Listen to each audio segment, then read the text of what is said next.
But let me right now introduce our keynote speaker. When Matt and I were putting the program of the conference together, as you know, the focus, we decided to focus on science and politics and policy interactions and social values. And I made it really clear to Matt Brown that the picture wouldn't be complete without throwing educational issues into the mix. And I decided to invite my colleague, Dr. Jonathan Plucker, to give a talk on policymaking, policy and science interactions and education. So let me introduce our speaker. Dr. Plucker received his Ph.D. from University of Virginia in educational psychology. And presently, he's a professor of educational psychology and cognitive science, an adjunct professor of educational leadership and policy studies at the Indiana University. Apart from that, Dr. Plucker is a director of National School Choice Resource Center. And among various prestigious awards and fellowships, I would like to just mention a couple. And first one is the Rudolf Arnheim Award for Outstanding Achievement. And this award is given by the American Psychologist Association and is specifically Division 10 that focuses on research on aesthetics and creativity and psychology of aesthetics and creativity. And another one is the honorary advisory membership in the board for American Institute of Innovation and Entrepreneurship. Dr. Plucker is also an author and co-author, an editor and co-editor of numerous publications in educational psychology and in psychology of creativity. Ladies and gentlemen, Dr. Jonathan Plucker.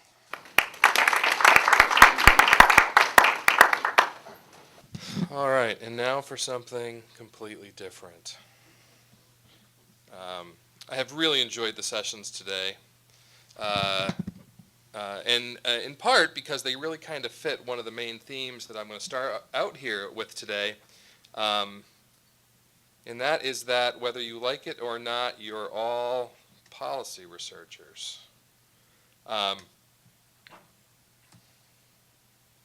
So we're going to talk about why is policy important at all? What are the sorts of ethical dilemmas that we run into when we try to influence policy?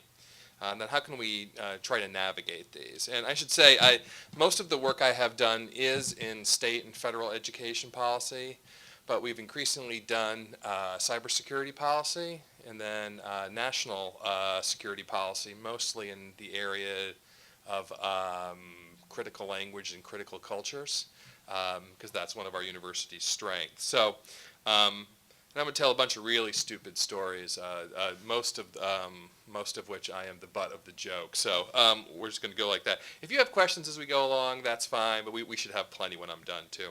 So why worry about policy? Policy matters.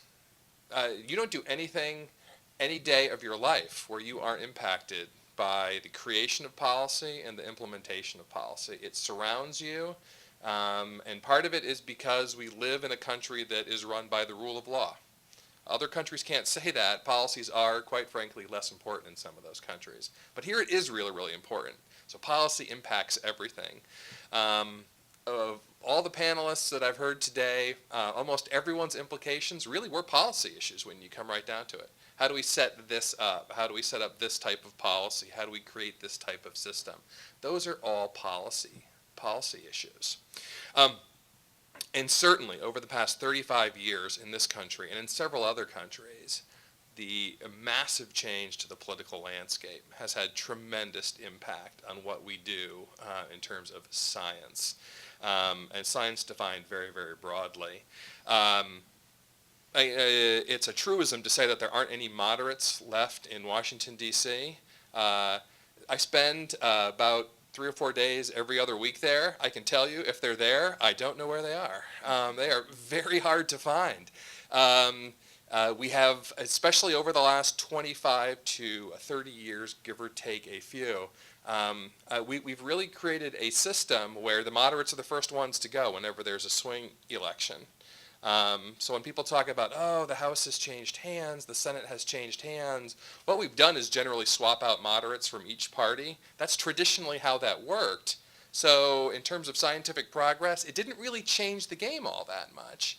In these last couple of decades, the moderates are being essentially swapped out for people on the extremes.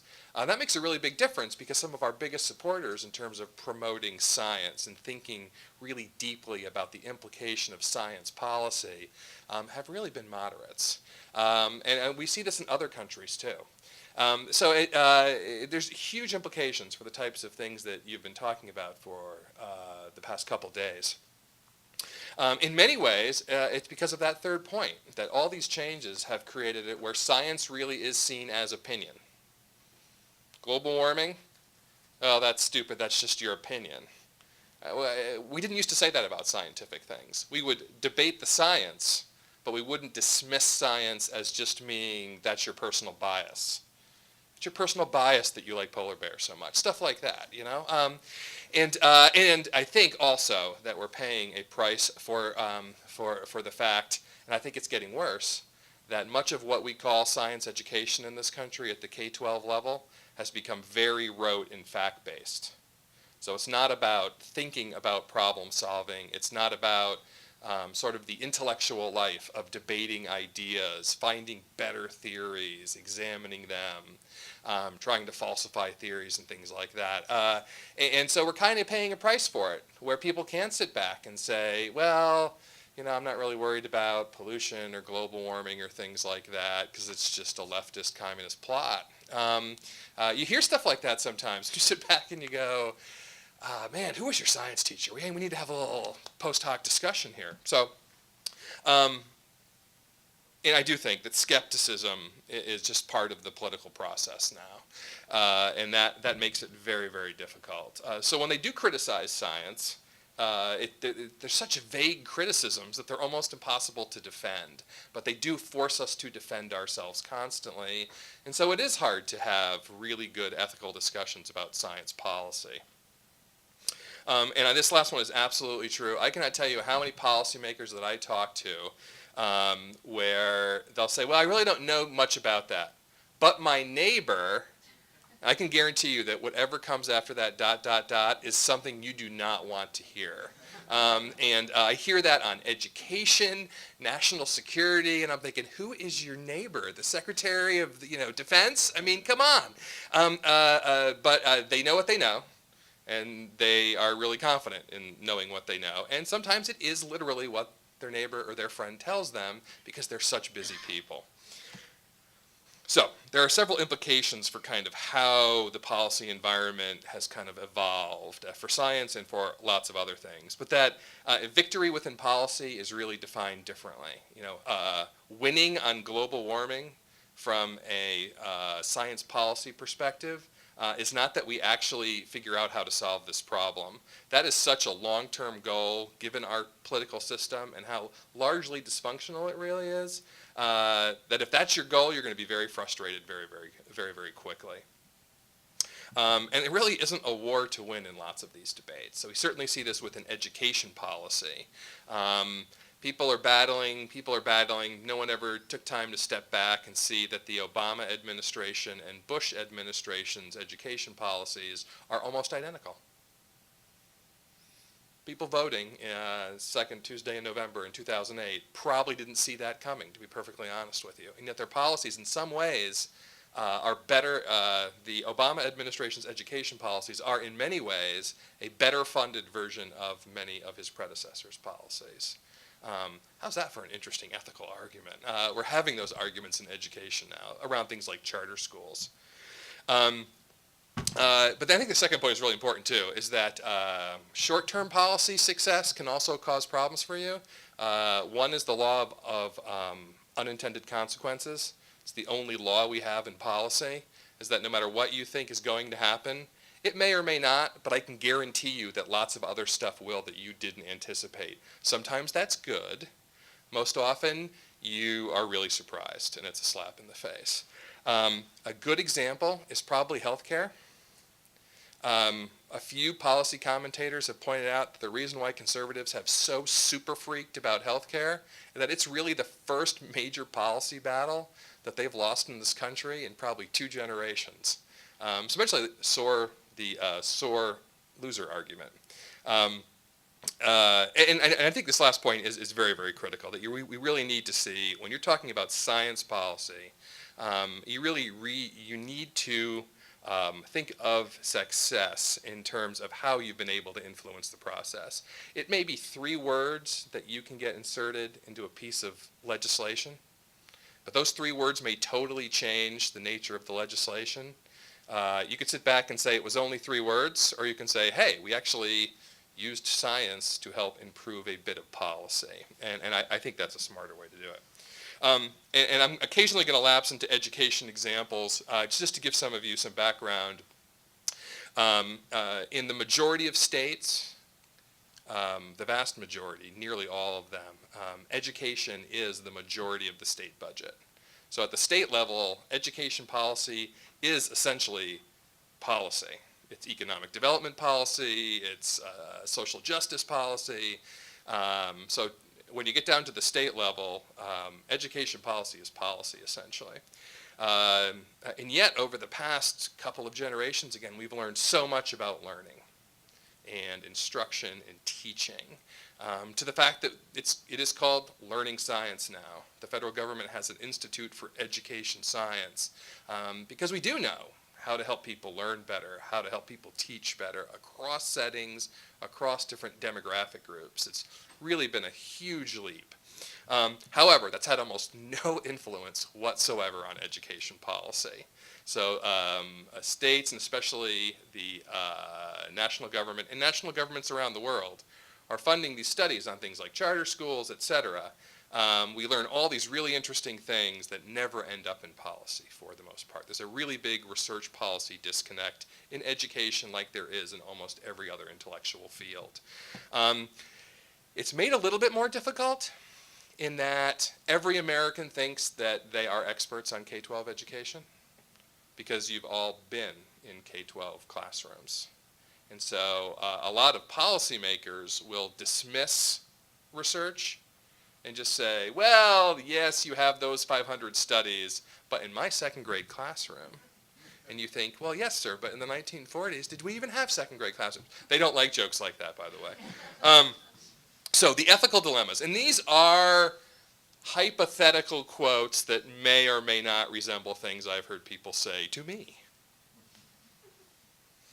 I'm sorry to be late, but I wanted to get some coffee. You hear this said by policymakers' staffers usually. And again, you never really meet with policymakers. They are, in many cases, figureheads. You meet with their staff who are taking time to study the legislation. They're the ones writing the legislation. Variation is, sorry I'm late, but I don't have time to meet with you anymore. The older the staffer, the less often that you have this. But there's this real, if I was a lobbyist with a checkbook in my hand, I can guarantee you they would have been there on time. Probably taken me out to lunch. But I just represent science. So there's no respect there whatsoever. And that's hard to deal with sometimes. And it's really easy to get angry. And I've learned the best thing to do is just, because then they'll say, oh, hey, can you just come back later? Because your schedule is just footloose and fancy free. And my response usually is, no, I can't. But, thanks for saying hi. And I just generally leave. Her guy lost the next time around. I kind of was happy when that happened. Purely because of that. Horrible. But so-and-so told me. It's never a lie. It's just, as Stephen Colbert would say, truthy. Very truthy. That's what they actually mean, though. You may be right, but the Chamber of Commerce is never going to let me vote for that, and they're my biggest donor. they will say things that directly to you sometimes. And I'm going to come back to this point. This is something that's really hard, I think, for academics, intellectuals in general to deal with, because it's our job to be more idealistic than everybody else. That's one of the reasons why we have academic freedom, right? So we're supposed to come up with provocative ideas. And then someone says something like this to you that basically says, you're totally right. You've convinced me. I've seen the light. Yeah, there's no way I can ever say anything publicly about that. And you're like, but in the world of ideas, you just can't respond to that with like that to a policymaker. This is really important.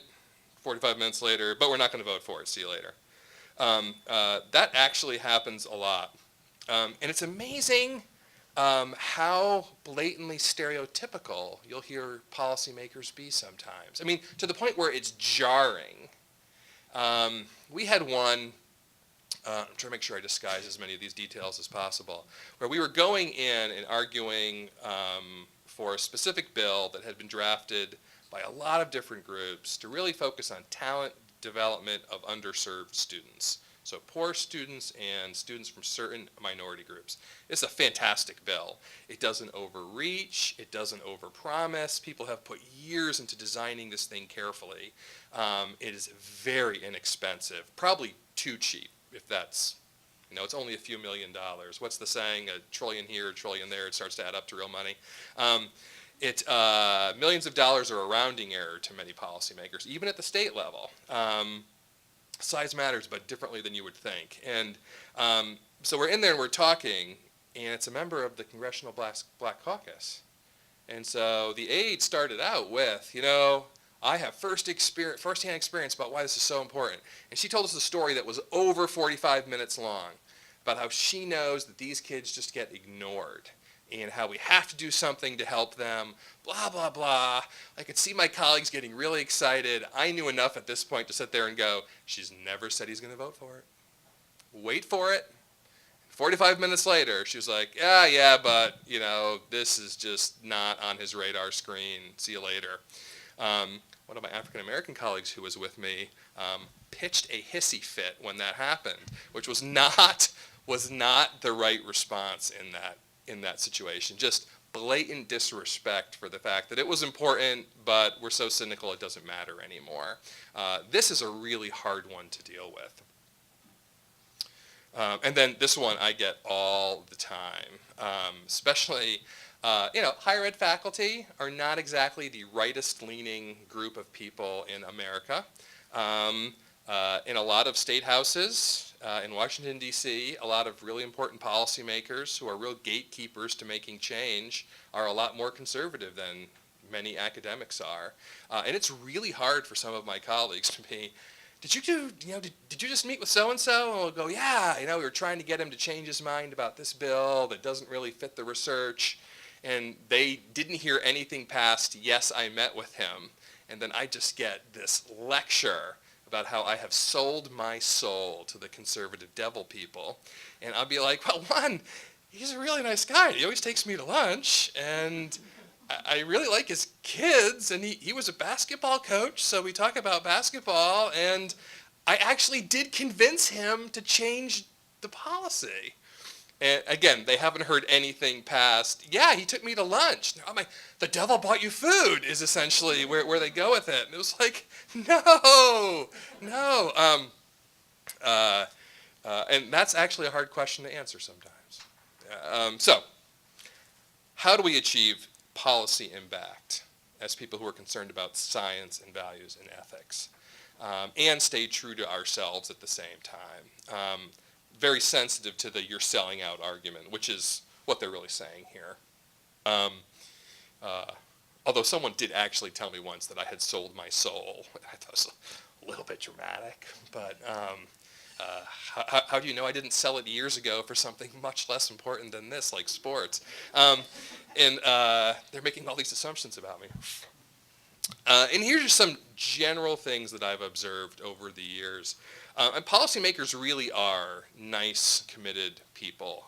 Many of them are very, very smart people. Politics technically is the art and science of crafting good policy. That's not what that word has come to mean, but that's its origin. And when you really get to understand the process, I mean, there are people who are really trying to make a huge difference. It's so easy to vilify, especially now that the system has done this ideologically. But they are just, I mean, they're funny people sometimes, and so they're not bad people. This is a mistake that I see academics make all the time. They assume that just because people are maybe even screaming at each other during committee hearings, that they're not best friends outside of that committee. At the federal level, this is often the case. Very public enemies, and then you find out that they vacation together. So you've really got to be careful on the things that you say. And you can't be petty or take cheap shots, because it may be their best friend that you're talking about. You know, like Orrin Hatch, Ted Kennedy. What alternate universe does that make sense in, right? And they were the closest of friends. And then the more you get to the local level, it becomes less about politics and more about actually trying to govern, which is kind of the whole point, right? I'm not going to sit here and try to convince you that in Washington, D.C., they're concerned about governance. Some of them are. Many of them aren't. It really is about politics and power. But the more you get down to the local level, like your town council, politics is there, but in the end, someone needs to collect the trash and create the recycling program. And if that doesn't happen, things start to fall apart. And so it's as you go up that things like just red meat politics really become more and more important. That's why I do think it's actually much easier for us to influence policy at the local up to, say, the state level. Beyond that, it becomes very, very difficult. You know, and as much as I dismiss federal policy, I do a lot of work in China. And I have a friend who's a member of their, whatever it is, House of Deputies, their main legislative body, where essentially his only meaningful vote is to open and close the meeting, and everything else is scripted. So there are much worse systems. And then, if you think that the Tea Party people hate the political system now, if they actually knew that the vast majority of Washington, D.C. is run by 23-year-old interns, they would literally have seizures. And that is absolutely how Washington, D.C. works, in part because no other age group is highly motivated enough and has enough energy to work 80-hour weeks for $15,000 or $20,000 a year. I mean, it literally comes out to quarter an hour or something less than that. But there's a maturity factor there, and there's a knowledge factor there. They just don't have a lot of experience with the content of science, with the process of policy making. And they do say stupid things to you like, oh, I'm sorry I missed our meeting. I just wanted coffee. Professionals don't say that, even though we all kind of do that from time to time. When you're mature and you're older, you know you don't say that out loud. You think it in your head, and you say something like, I'm sorry, the president of the universe called me down to his office, and I'm sorry if that inconveniences you. And you go, oh, of course not, the president of the universe. And then this last point is really is key. Long term to a policymaker is the day after their term ends. So that for some, it's the day after Election Day.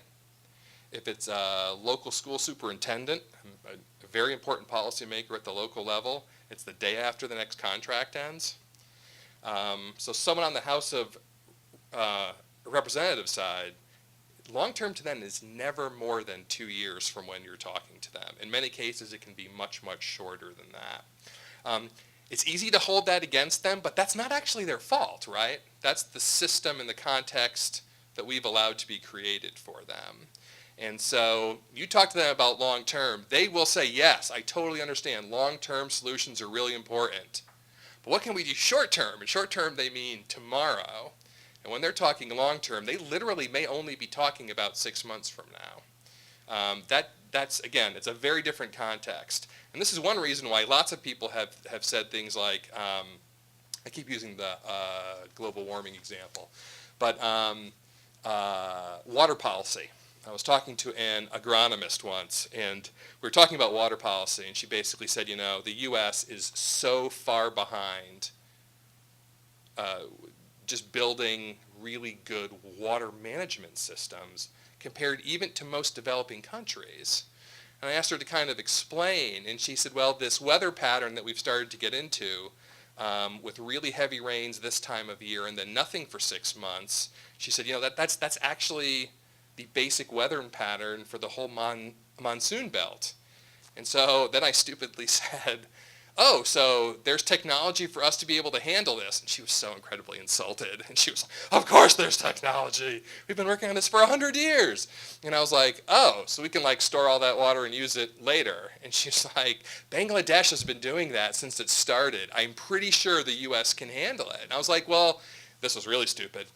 Then why aren't we doing it? And she was horribly personally offended. And it wasn't directed at her. Just one of those questions, well, if we've had the solutions for decades, it's a huge problem. Why aren't we using that information?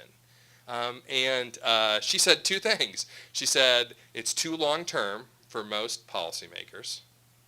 I mean, we're talking about managing a resource where implementation is going to take 5 to 10 years, and then proper tweaking of it and management is going to be a lifetime issue for people who are being born now. You know, most state-level policymakers serve for 2 to 4 years. That's just way too long-term for them. And then also, water rights and water boundaries cross local municipalities. She said, you know, it's hard to get a town council to do anything for themselves. Now get 10 town councils in the watershed to have to work together to implement something that seems really short-term expensive, but will help them over the long term. The political context makes it almost impossible for those things to happen on their own, which is why they don't happen. That's pretty obvious. Okay. However, it is amazing to me how receptive most policymakers are to academics. Especially if it's one-on-one in private, policymakers and their staffs, they really do want to hear from us. They will sit down and engage you on the issues. If you send them things in the right format, don't send them a 500-page book and then show up a couple weeks later and ask if they've read it. I've seen someone do that. And the response was a very diplomatic, no, I haven't read it. They know what they don't know. And publicly, they may not make a huge deal about that, but privately, they will engage you, and they will ask you really good questions, and they really do want helpful information. However, don't expect them to follow your advice. And this is something that we learned the hard way, where I can't remember what the issue was, maybe charter schools, and U.S. senators' staff latched onto us because we were doing tons of work in this area and really asked us to help them understand it. I cannot tell you how many hundreds of hours we put into this, just preparing documents, conference calls, face-to-face visits. And in the end, the policy came out, and it was exactly what we said should never, ever be done. And I just went back, and I was like, what the heck happened? And they were like, well, you know, you get to sit in your ivory tower and think about the way things should be. He sits here and thinks about the next election and how if he does what you recommended, he's done. Then he can't help anybody.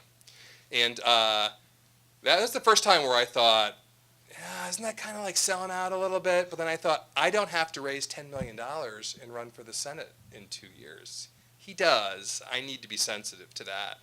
I know that if he ever gets the opportunity in the future, I've planted the seed now, and he has the science in the back of his mind. Maybe that will help the next time around. Again, take your small victories where you can. And I learned this early on. I think this is true for people in general. If people think that you're of value to them, they will hang out with you. It is that simple. Whether it's a policymaker, whether it's my wife, as long as she thinks I have value to her, I'm going to get attention. And the attention may be you forgot to mow the lawn, which is a discussion we may have had yesterday morning. But if people think you have value, they will pay attention to you. But that does mean that you have to compromise every once in a while. And I think one of the things that intellectuals do, I think we all do this, is that we keep looking for the perfect opportunity. We don't look for the opportunities that may be in front of us that we can actually influence. So for example, the state of Indiana decided it was going to redo how it does K-12 school accountability, totally overhauling the model. They're going to start grading schools. They were going to use student growth scores, some of which is really cutting edge stuff and not technically easy at all. Very complicated measurement issues. And the state superintendent called me and said, you know, we want an academic on the panel, and would you do it? And my first thought was, they're going to call me devil spawn if I do this when I get back to my office. That people are going to say I absolutely sold out. But then my team and I thought about it some more, and I thought, you know, I don't like the idea. I think grading schools is a little tacky and insulting to professionals. But then I thought, you know, if I don't do it, who else is going to go in there and make sure that they're doing all those really technical measurement pieces, at least in a defensible way?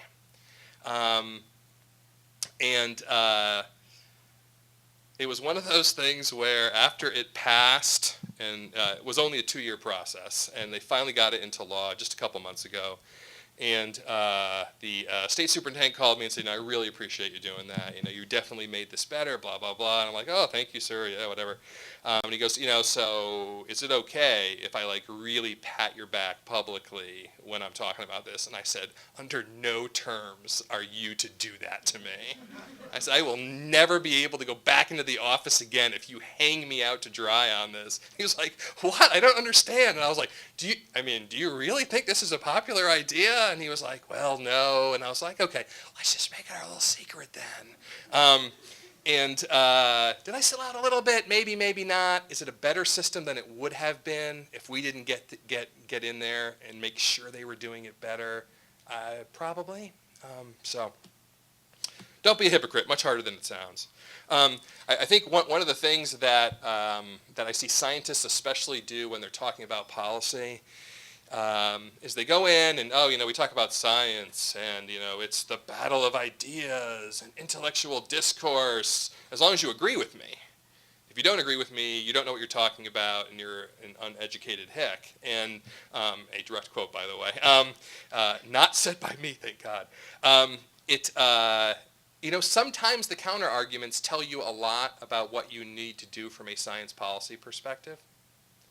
So when you go in and you say, well, I really think that the research says you should tweak this policy in this way, there's always going to be pushback. Sometimes the pushback actually helps you see the holes in the science that you didn't realize were there, or the rhetorical holes that you need to do a better job addressing. And so it's really important to keep your ears open. It's hard when someone's spouting rhetoric at you, but there really is a scientific benefit to listening to what stakeholders say about the quality of the science that you're trying to sell them on. I think it's really helpful. And probably the best example I have of that first one is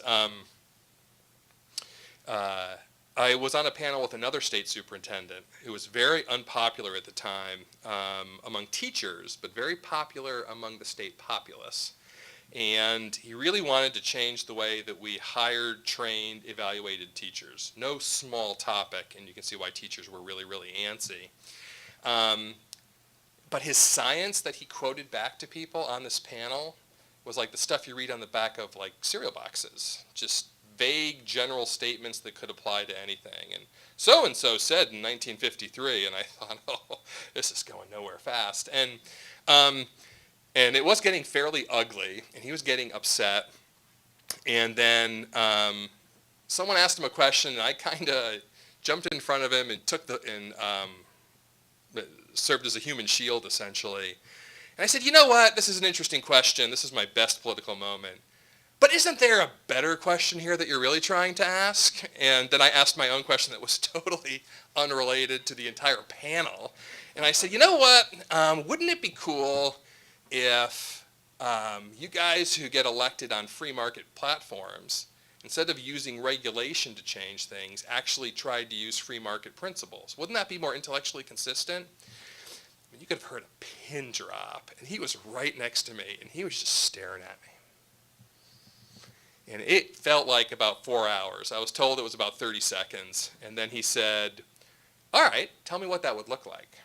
And I thought, oh, I asked for this. And off the top of my head, I kind of said, this is how I would design, from a free market perspective, using market forces. Here's how I would design sort of the teacher labor market.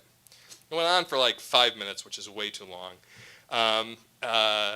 And then he was like, oh, that's interesting. And then the panel moved on. And I heard through the grapevine from his chief of staff a couple of nights later that he had stopped dismissing me as an ivory tower egghead.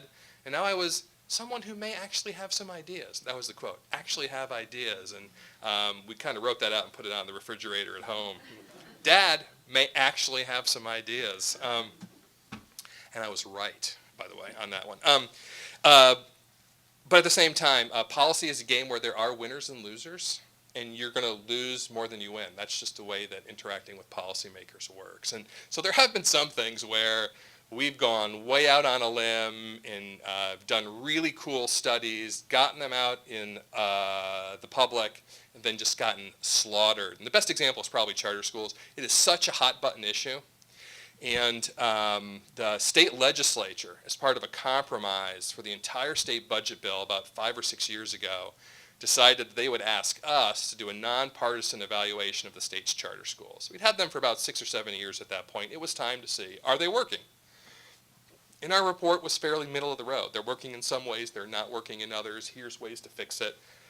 We went and we talked to all 4 of the different major party and House caucuses. And those meetings were incredibly pleasant. Again, they were private meetings.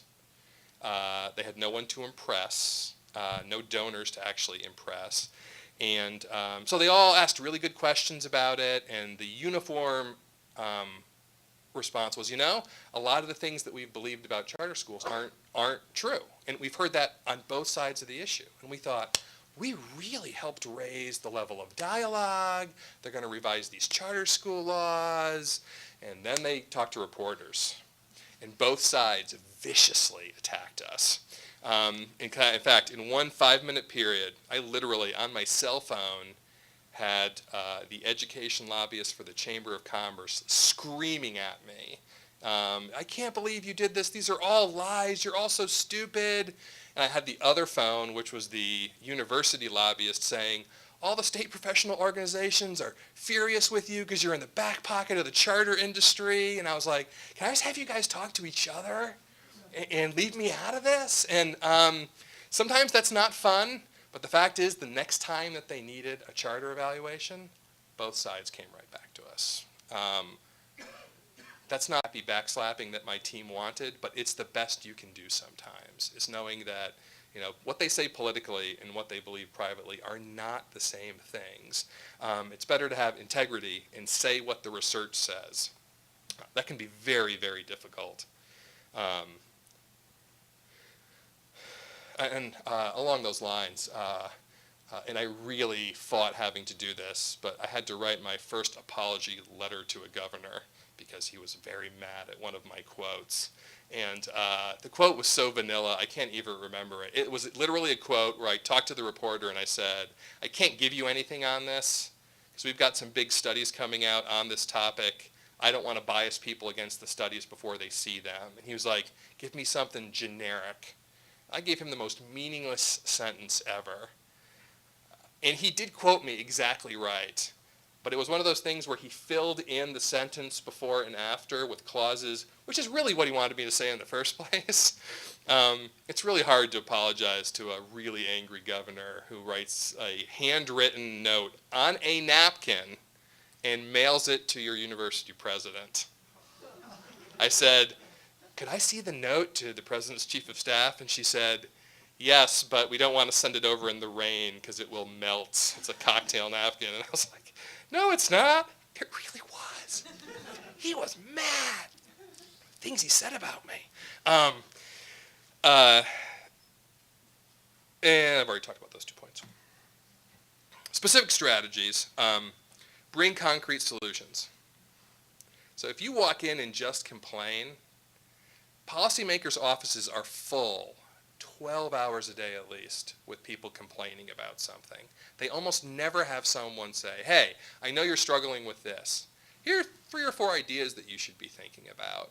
They instantly perk up to that because it literally almost never happens. Almost never happens. And this was actually, this happens to us a lot where someone will say, you know what, I totally know that you're right. You know, the research says we should do X, Y, and Z. You know, I can help you with X and Y, but if I get out in front of this on Z, I'm not even, you know, I'm going to lose by 30 points next time around. I mean, you really need, go out and do it. Know that I've got your back, but I'm not going to be standing in front of you. Again, as academics, sometimes we find that a little bit offensive. That's just the way that the system works sometimes. I think we have to be sensitive to it.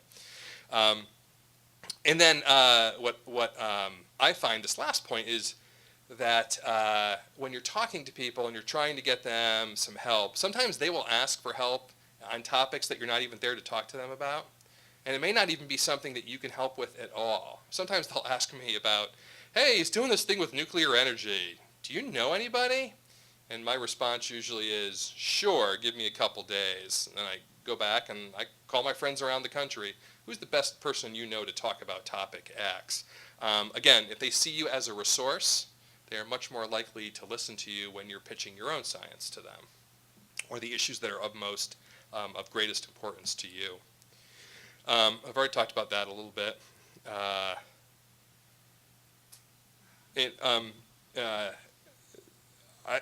Obviously, if you're at a university, this is a truism for university politics, is that as soon as someone says, I've got your back, you are screwed.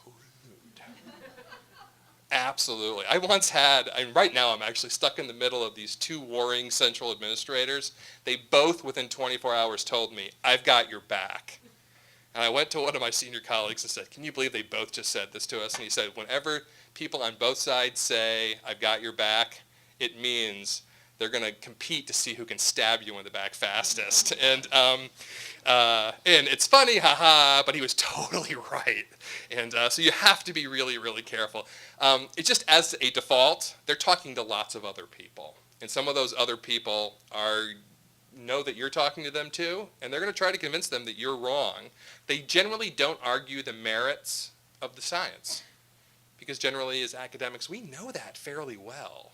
The State Chamber of Commerce does not go in and say, well, yeah, charter schools are actually much better because of the studies that we did, because they don't do stuff like that. They go in and say, you shouldn't talk to them. Yes, they've done 10 or 15 big national studies, but, you know, they could be Democrats. I mean, it's that underhanded sometimes. Or, I don't know where they went to school. I had someone say that to me once. I was like, well, where'd you go to school? What the heck does that matter? The School of Hard Knocks. This is a common thing, especially if politicians decide to zero in on what you work on as being a problem area. In education, we see this a lot now.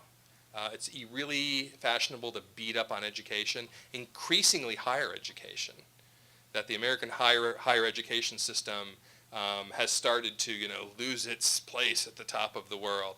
There's never ever any evidence that's really associated with that. It's mostly anecdotal. And the responses of academics are usually, well, you know what? The stuff that you're saying may be interesting, but we're actually doing stuff that's even better than that. You've insulted them, and you've basically told them they don't know what they're talking about. They may not, but that is not the best way to respond to a policy argument. It's to debate the merits of their ideas and then suggest your ideas as alternatives. That works much, much, much better. So it is impossible to win them all. If there are compromises, they are never happen in public.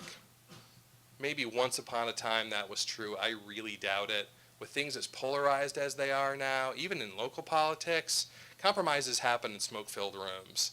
Sometimes you can be in that room. Often you're not. The best you can do is make sure that people who are in that room have really good research in their hands when they're actually making those decisions.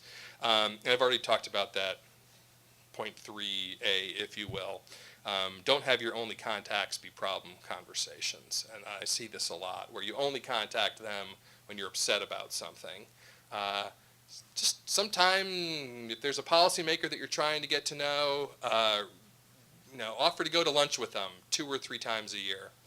It doesn't even matter if you talk about policy. Just get to know them better so that they see you as someone who can be useful to them. And then at the same time, if things get frosty on a certain issue, bring in the backup. Quite frankly, when we found out that the governor was angry enough to mail a cocktail napkin to my university president, that's not a time for me to go back and be seen publicly meeting with the state superintendent of education, whose mentor is the governor. He's a good friend of mine now, but I would have put him in an impossible political situation where he would have had to publicly disavow anything that I had told him. So he sent one of my colleagues who knows him to have that meeting and kept me distant for some time. That actually worked fairly well, although I hear the governor's still pretty angry with me. But a bunch of hasty conclusions. If you stay on your heels, you lose. So if you're reactive, it's really hard to get leverage when you're trying to create research-based policy. It really is something where you need to be very assertive. I wouldn't say aggressive, I would say assertive. You need to stay in front of them. And then if you're very defensive, your critics expect you to be defensive. So when you are defensive in the face of a policy issue, they aren't going to say it to your face, but in the back of their head they think, this is exactly what they predicted they would say. You're essentially speaking to their base.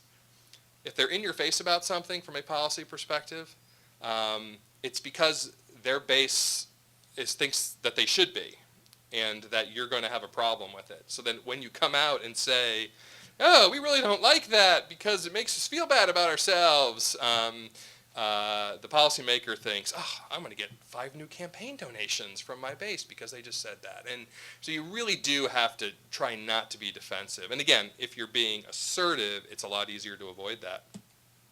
It helps to be funny.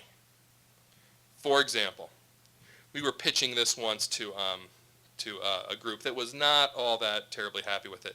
The colors are different on your screen, so you can't really see them. But so this is the big national test, math, grade 4. It's the percentage of students year by year who score advanced.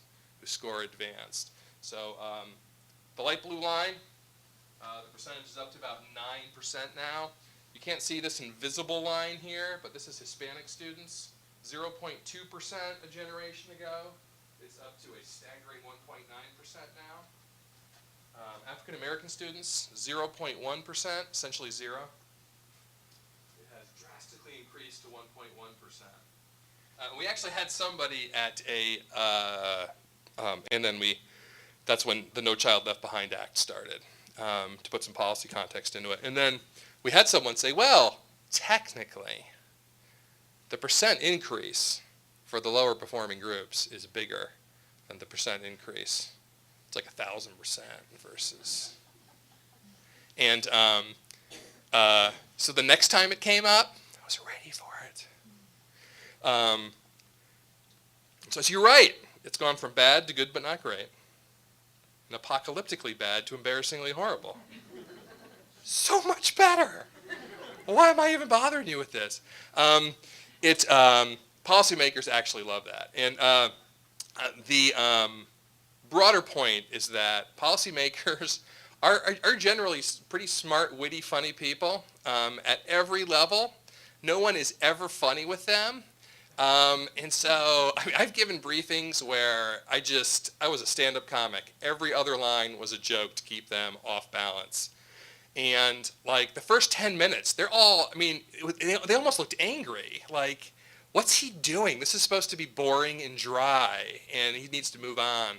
Eventually they start to laugh, and you find out later they actually started to listen a lot more carefully. So I really do think being funny about it and being self-deprecating and acknowledging, wow, your job is so hard, it really does, it can be the spoonful of sugar more often than not. We had a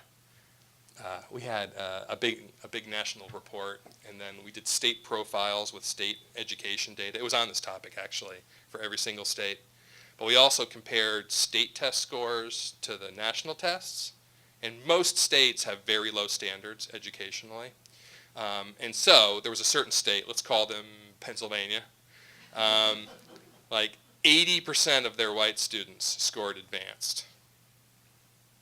National tests said that number was probably more accurately around 8 or 9%. And so when we posted the state profiles on our website, we may have included a snarky comment about the quality of their standards. So I get this really poor reception cell phone call like a few days later, and this woman is just hopping. She's like, the governor is so angry. He cannot believe you said that. And she's fading in and out. I know she's like talking and driving in Philadelphia somewhere. And she's just ripping me a new one. And she's just going off. And she's like, he is so angry. As an academic, I didn't hear most of that. What was I thinking? The governor read our report. That rocks. But eventually her screeching brought me back. And she was like, you have to explain yourself. He expects me to go in there tomorrow and do it. And I am not kidding you. I got less than a sentence into my explanation, and she cut me off and said, you know what, we all know you're right. I just need to tell him that I had called you and given you crap about it. And she hung up on me. So, former Governor Rendell's staff, I bring them up every time I talk about policy. So, but you have to have a sense of humor about it. Again, redefine success and hold realistic goals. You're not going to walk in and get them to vow to introduce some sort of a bill to solve global warming, especially since we don't know what would go in that bill anyway, right? But that's the attitude that people go in there with, and I'm going to go in and meet with them, and they're going to do everything the way that I want. No, they're not. I can guarantee you that. Best defense really is a good offense. Be in there before there's a problem. And then if you're in an academic program, make sure that that program values policy involvement. One thing that I've seen is that literally getting 2 or 3 words inserted into a sentence in the state code or a federal bill can make a world of difference and really help a lot of people. In many ways, that's much more valuable than an article you write that may or may not be cited by 2 or 3 people in the next year, right? Or maybe they'll be cited by 1,000 people, you don't know. But that bill could positively impact 10 million people just with those words. All of our reward systems are based on assuming that those words are meaningless, and they're not. And so we have to advocate internally too. And then again, communicate regularly and positively. And this last one is very important, I've seen colleagues go in, and especially the more complicated the science gets, it's really tempting to just throw a jargon bomb at them. And they will politely sit there and nod and go, this is really good. This is great. Thank you. This is really helpful. I can guarantee you as soon as you leave, it's in the recycling. If they have a recycling program, or else they just throw it away. Or they use it for scratch paper. You really need to give it to them in fairly plain language. And I'm a strong believer that all science can be presented in ways that everyone can understand.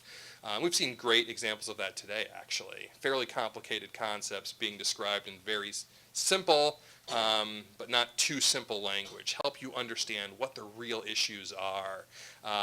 In part, that's really important. They don't have time.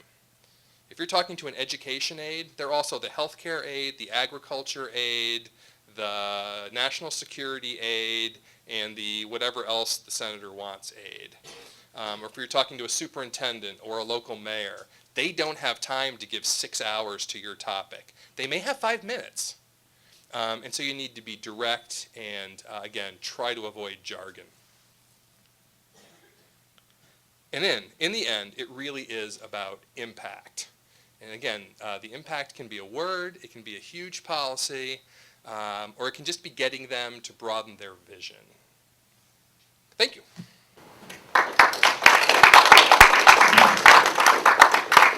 Questions? How are we doing on time? Perfect.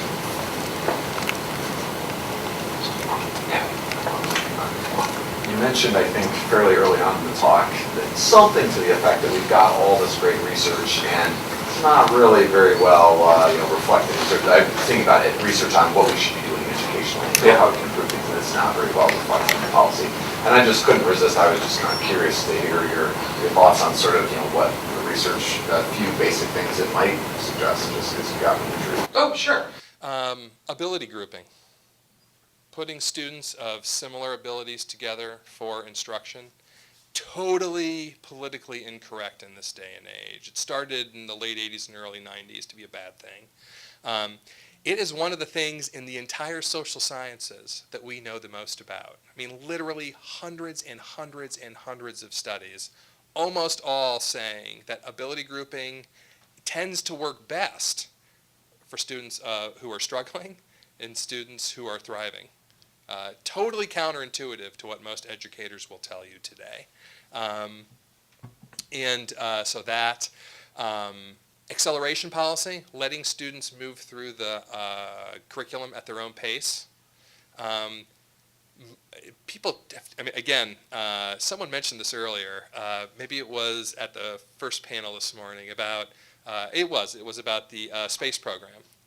It's past now, and therefore it's ancient history to most people. They can't tell you how many times we were at the moon, that we were the first ones on the moon, etc. It's gone. It's literally ancient history to people. The same is true with acceleration policy. Much of our school system in this country, through the first half of the previous century, students moved through at their own pace. Martin Luther King Jr. graduated from high school at 15. That was not uncommon. So just letting students move through at their own pace, even if they stayed at the same grade, was just considered, well, that makes sense. People learn at different rates. We'll just let them learn at different rates and give them all the support that they need. I mean, literally, in that case, thousands of studies, thousands of them. People will not do it today because it's bad for kids, it doesn't work, it creates social divisions. We have literally books and books and reams of data dating back 100 years that say that the exact opposite is true. On the ability grouping, I think people have been beating the drum a lot, and we're starting to see that change. People won't say that they're ability grouping if you ask them, but when the feds do national surveys, which are confidential, their names aren't tied to it, about 2/3 of schools are doing ability grouping now. That number was about half that about a decade ago.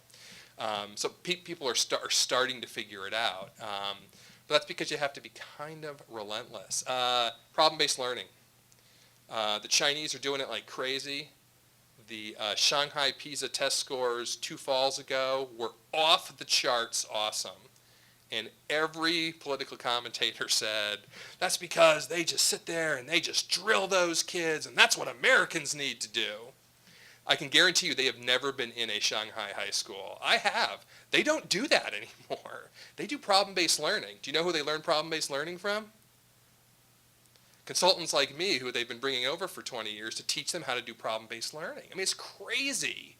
It's crazy. But then again, I mean, American science does that to ourselves, right? Who built the Japanese auto industry? It wasn't the Japanese. It was American consultants who were told that their ideas for more efficient designs were crazy.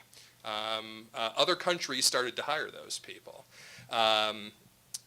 So it's interesting to me that other countries will say, oh gosh, United States is great.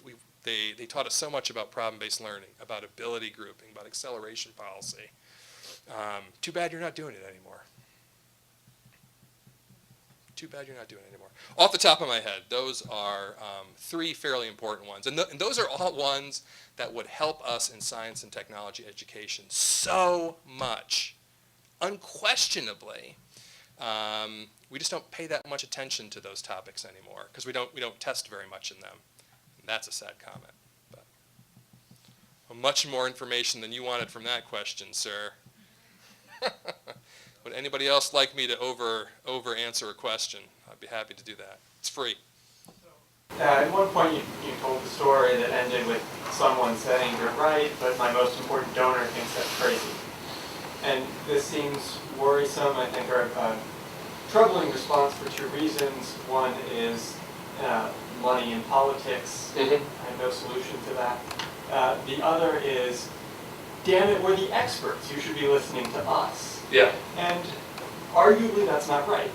Right? Arguably they shouldn't be listening to us. They should be listening to their constituents, their political representatives who are elected to do what their public wants. What would you think, or what are your comments on the idea of trying to take the science and your expertise to those constituents and to the public? Might not work with the moneyed interest, but convincing them rather than going directly to policymakers. Absolutely. That's why I had that caveat that I kind of waved my hand at, that I was mostly talking about elected officials and their staffs, but I mentioned other types of policymakers. You are more, I admire your idealism. If you're in this room and you think that lobbyists aren't policymakers in this country, you have been able to suspend disbelief to an extent that I am not anymore. Lobbyists are policymakers. They do help write the bills. They do tell people how to vote. And they're not that subtle about it. So I do think that reaching out to those groups is really important. I mean, and the same basic principles apply, though, right? Get them to see that you have value. Get them to see that you're not there to tell them that they're wrong. You help them, you say, you know, I kind of see this flaw in your argument. Here's a way you may want to address it that should still work philosophically for you. And part of it is that lobbyists and elected officials tend to switch places quite often. So it really is the same mindset in many cases. I think that's always a very good idea. Interacting with professional organizations, which is obvious to everyone here, that's really important. But again, you know, by playing the game, you're a policy leader too, which I think is really important. And so you need to get your constituencies in order, figure out who your supporters are, and be strategic about it. Now, part of my concern is that, you know, it does get depressing to pick up my weekly issue of Science every week and see another story on some crazy policy decision that's been made in science, and everyone's tearing their hair out. And I think, you know, every letter to the editor in 2 weeks is going to be totally reactive. Well, now that the law's already passed, we should organize. Oh, you know what? Good. Probably should have done that 6 months ago when we actually could have made a difference. And so I just don't think we're, I almost said systematic enough to allow our influence to become systemic, I think is really important. And reaching out to those different groups is definitely a piece of it. So, title of your talk was something about being effective while staying true to yourself. Right. And you said a bunch of things about, you said a lot about the effective part. You said, you know, in here I've heard a lot of stuff about the true to yourself, but still, I think for me and for a lot of people, and maybe more so, you know, scientist groups who aren't sort of already kind of thinking a lot more directly about policy, still, well, what's it mean to be true to yourself, right? So it's not necessarily engaging with somebody in an argument where so clearly the motivation is not about sort of evidence or, you know, predictability or, you know, any of these other things that science value, right? And so I was wondering if you can say something else about how to sustain true to yourself while you're talking about effective policy, but... Yeah, I would never tell a policymaker something I didn't believe. I've had them ask me, let me answer it with a brief, mildly amusing anecdote, and then I will get more serious about it. So I'm out to dinner with another state education superintendent, and we're out at lunch because I'm introducing him to a big national professional organization head who used to be a major state superintendent on the West Coast. So we're at lunch, and the state superintendent's like, I have this great idea. I really want to know what you guys want to think about this. And he goes on and describes the worst possible idea that I have ever heard in my life. And I looked at the guy from Alaska, I shouldn't have said it was from Alaska, from a cold western state, and he was looking at me like, what the hell did you get me into? And he said, well, that's a really challenging idea. There's a lot of really original thoughts there. I kept my mouth shut.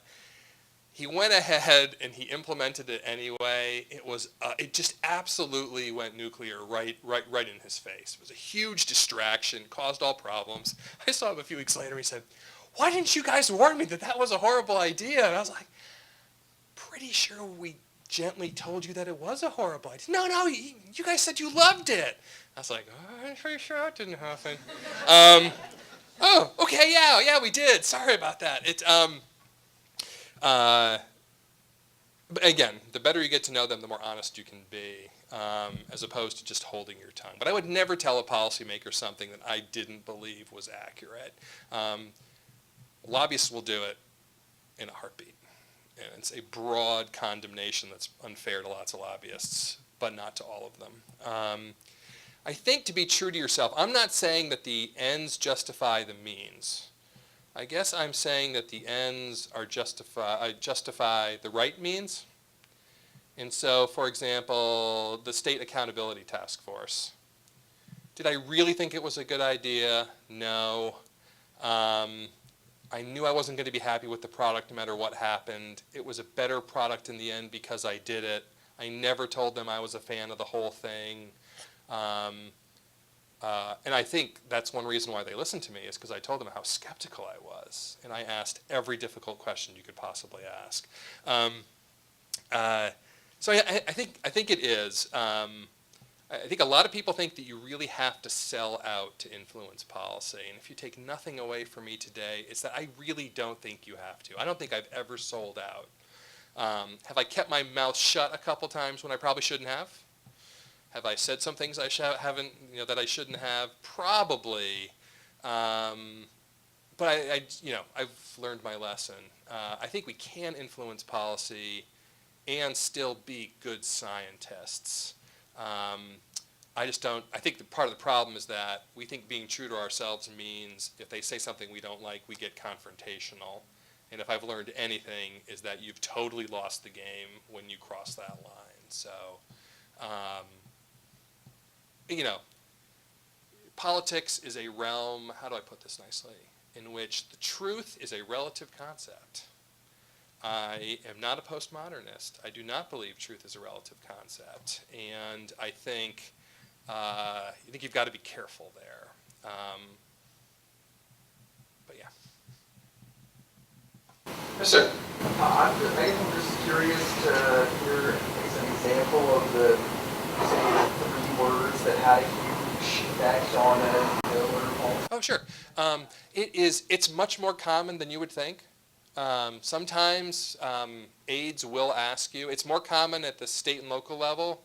There'll be a bill or a policy, and they'll just let you see the draft like they would to any of their lobbyist friends. And they'll say, what do you think about this language? And sometimes we just take a red pen to it and say, this is bad. This is not going to have the impact that you think it's going to, and we try to provide alternatives like I mentioned. But sometimes it really is just changing the language. And these bills are written by lawyers primarily, and they're interpreted by lawyers and by the courts. And so, the definition of one word really does matter sometimes. And there was an early childhood bill that we helped monkey around with. Actually, a better example is a teacher licensure bill. And there's lots of clauses in bills that are like and or. They'll throw some Latin in there every once in a while to make sure you know that they went to law school. I come from a family of lawyers. That's a cheap shot at my brother and sister. And you just read it and you go, you know what? I can see where this phrasing made sense to them by making it and or instead of or. It completely changes the legislation. That actually is usually discovered after the fact when they go to implement it, and like a school district lawyer says, it says and or. It doesn't mean and, it doesn't mean or, it means we can kind of choose. Well, if it's a bunch of really important policy steps, it's a totally different law now. The policymakers love to come back and say, well, that's not what we meant. Probably should have let us seen it sooner then. So it can literally be one word, taking out the and or the or and saying, I don't think you actually mean that. Think about this a little bit more. It literally can be things that small, because court cases can hang on one word. That's not uncommon. That's not uncommon, and especially when you have legislation that's going to lead to greater regulation. So you've got the lawyers writing the bill, it gets marked up and passed, it gets signed, then it gets in the hands of regulators who have to figure out how to interpret the legislation. They're going to write their regulations and policies. Now you've added a second and third layer of, interpretation. All of a sudden that and or has been reinterpreted 6 times before it actually makes it into practice. It can make a huge difference.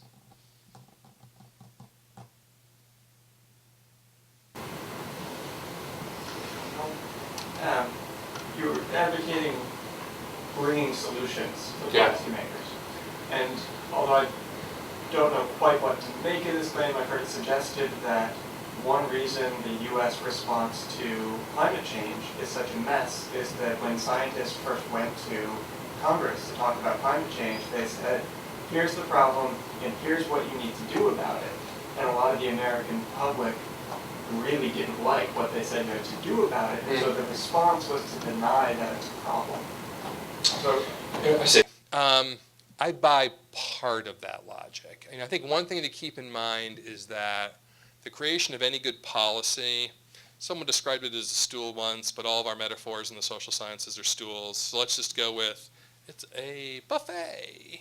And you're going to take one thing from each section of the buffet. And part of it, we hope, is that we're putting good research on that buffet line for them to pick. Yeah, they're going to pick and choose, but if you're there dishing it out, you can really make a huge difference. And part of it is just good governance. I mean, is learning how to put good policies in place, and evaluating them is also part of governance and research. But that third section of the buffet line is politics. There's not a lot you can do about politics. And that can be frustrating, and you can guide it a little bit. We've talked a lot about that now, so far this afternoon, but there's not a ton you can really do about that. I don't think that if they had just gone and talked about the problem, that we'd be much different from where we are right now, quite frankly. That's essentially the Obama team's approach to healthcare reform. They brought in a lot of behavioral economists to show this isn't working, there are probably better ways. But we're not going to tell you what those better ways are because we don't want to step on your toes. That worked great. All the research in the world says that a single-payer system should have at least been the first thing put on the table. And politics probably would have kept it from passing, but imagine how the debate would have been different. I think it's blown up because of politics. I don't think it blew up because of their strategy. And they did offer a fairly narrow range of strategies, in part because everyone else in the world was doing cap and trade. Cap and trade worked great for air pollution and water quality in this country. Why not do it for this? Everyone said that was going to work. There were other options on the table, right? But I think we put too many eggs in that basket, and then it just got caught up in everything else. Healthcare really being the issue that's derailed things. Yes, sir. You had a hand up? No? Yes? No? Well, yeah. Go for it. So I was going to ask, I've heard all kinds of wonderful suggestions about policy making and how to get involved in this. And I was wondering about, in this conference, we've talked a bit about the role of values in science and the role of values in research. And I was wondering if you think there's all the stuff that you talked about suggestions for policy making, does that affect the research that you do at all? So, for example, It doesn't, but we constantly guard against that.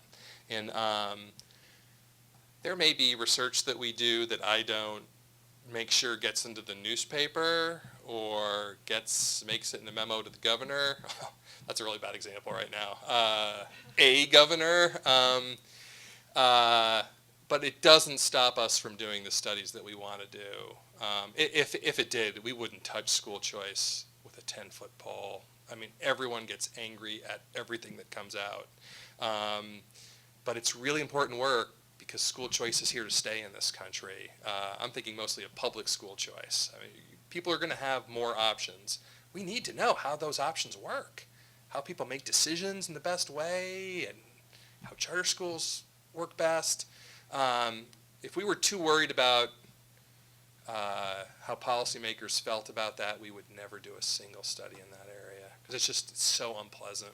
But it's so important from a policy perspective too. So, and I don't know many people I would consider to be, very policy active scientists who I see really compromising their values in terms of what they study or how they study it.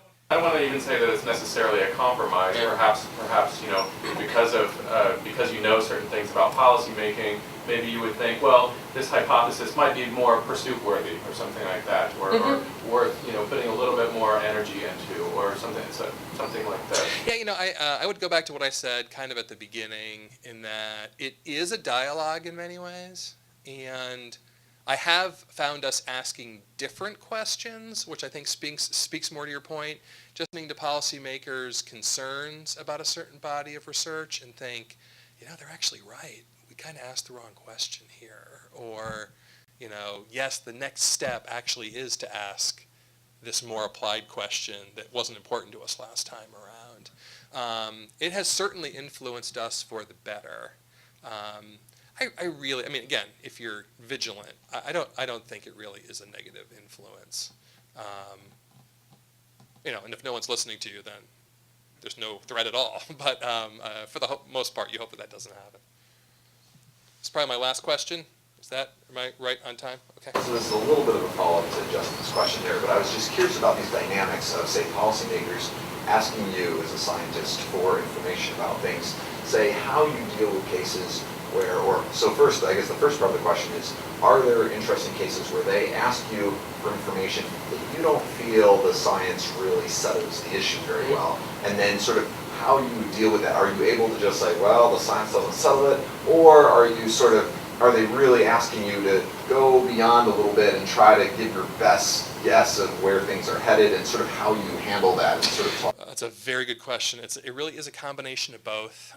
It really depends on the question and the context, of course. But they'll ask us some things, and we'll think, who knows? And or more often than not, it'll be a very leading question, like, you guys should do a report for us. This was a state level manufacturing association.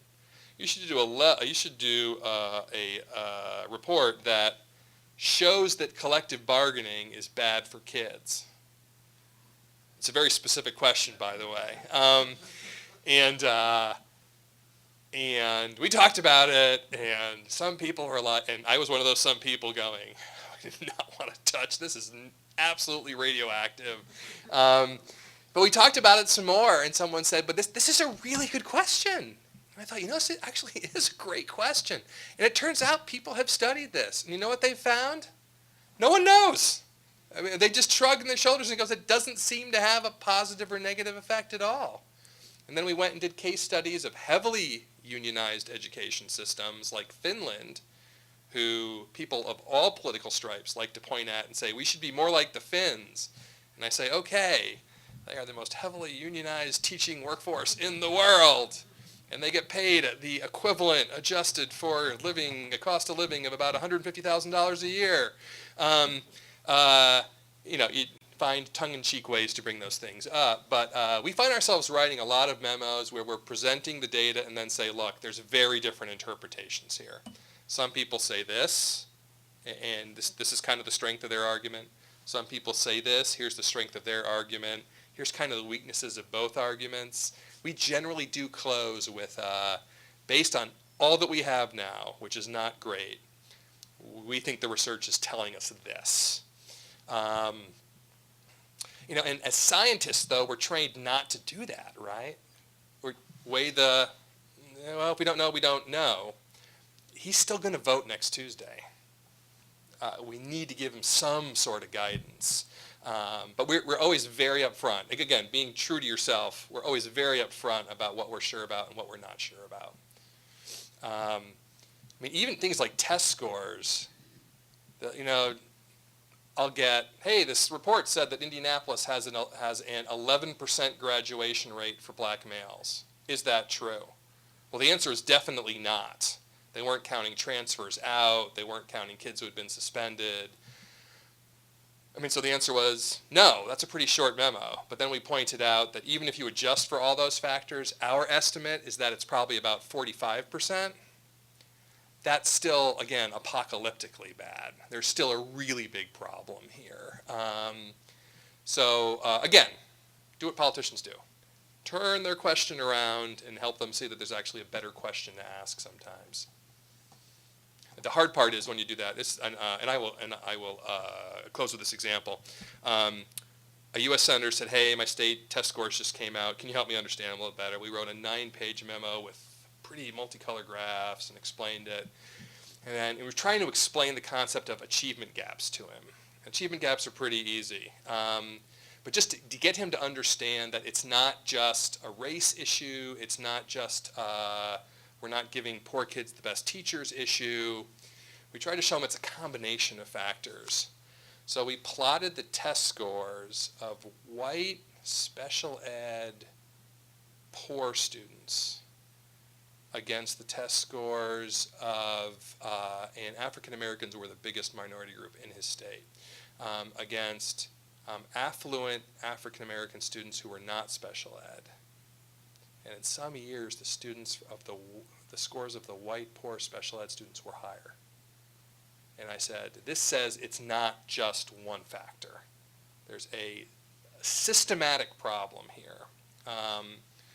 It involves poverty, it involves attitudes towards education, it involves quality of urban schools. It's not just, oh, they passed at 53%, they passed at 45%, there's an 8% achievement gap. It's not that simple. And really, at the end of a long memo, that was just one figure. We heard back from his staff within 2 hours, and all they wanted to talk about was the one figure. And I thought, you know what? The test score analysis wasn't going to change anyone's mind anyway, but we at least planted the seed to them that they need to think about this differently. We definitely declared victory that day. Thank you very much. Appreciate it.